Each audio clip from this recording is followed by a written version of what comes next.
ખેડૂતો અને ઉદ્યોગોને ગુણવત્તાયુક્ત તથા સાતત્યપૂર્ણ વીજ પુરવઠો મળી રહે તે માટે ગુજરાતે વધુ એક ઐતિહાસિક સિદ્ધિ હાંસલ કરી છે.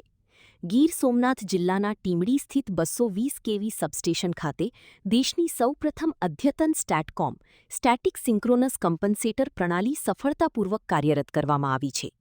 આ ટેકનોલોજીથી વીજ પુરવઠાની સ્થિરતા અને વિશ્વસનીયતામાં નોંધપાત્ર વધારો થશે. Gujarat Energy Transmission Corporation Limited ગેટકો દ્વારા ગીર સોમનાથ જિલ્લાના ટીમડી 220 કેવી સબસ્ટેશન ખાતે દેશની પ્રથમ અદ્યતન સ્ટેટકોમ પ્રણાલી કાર્યરત કરવામાં આવી છે. આ આધુનિક ટેકનોલોજી વીજ ગ્રીડમાં વોલ્ટેજને સ્થિર રાખવા અને રિએક્ટિવ પાવરનું અસરકારક સંચાલન કરવામાં મહત્વની ભૂમિકા ભજવશે.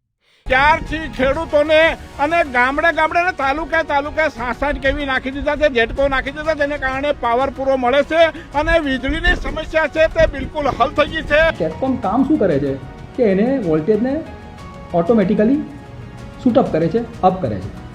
અને રાત્રે જ્યારે આપણે લાઇટો અને ઇન્ડસ્ટ્રીઝ બધી બંધ રહેતી હોય ત્યારે વોલ્ટેજ વધી જતા હોય તો એને એ ઓછા કરે છે. સ્ટેટકોમ પ્રણાલી કાર્યરત થતાં ખેડૂતોની સિંચાઈ માટે વધુ સ્થિર અને સાતત્યપૂર્ણ વીજ પુરવઠો મળશે, જ્યારે ઉદ્યોગોને પણ ગુણવત્તાયુક્ત વીજ પુરવઠાનો લાભ મળશે.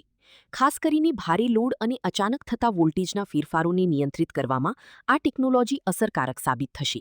આ અદ્યતન પ્રણાલીથી ટ્રાન્સમિશન નેટવર્કની કાર્યક્ષમતા વધશે, વીજ નુકસાનમાં ઘટાડો થશે અને સમગ્ર ગ્રીડ વધુ વિશ્વસનીય બનશે.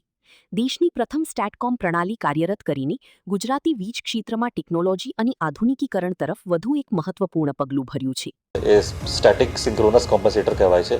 એનો અર્થ એ છે કે ગ્રીડમાં વોલ્ટેજ જો વધારે આવે તો એ એબ્ઝોર્બ કરે અને ગ્રીડમાં વોલ્ટેજ જો લો થાય તો એ પછી એમાં ઇન્જેક્ટ કરે, જેથી ગ્રીડ એકદમ સ્ટેબલ વોલ્ટેજ પર રહે. સ્ટેબલ વોલ્ટેજના કારણે શું થાય છે કે ઉપભોક્તાઓને ખૂબ ફાયદા થાય છે.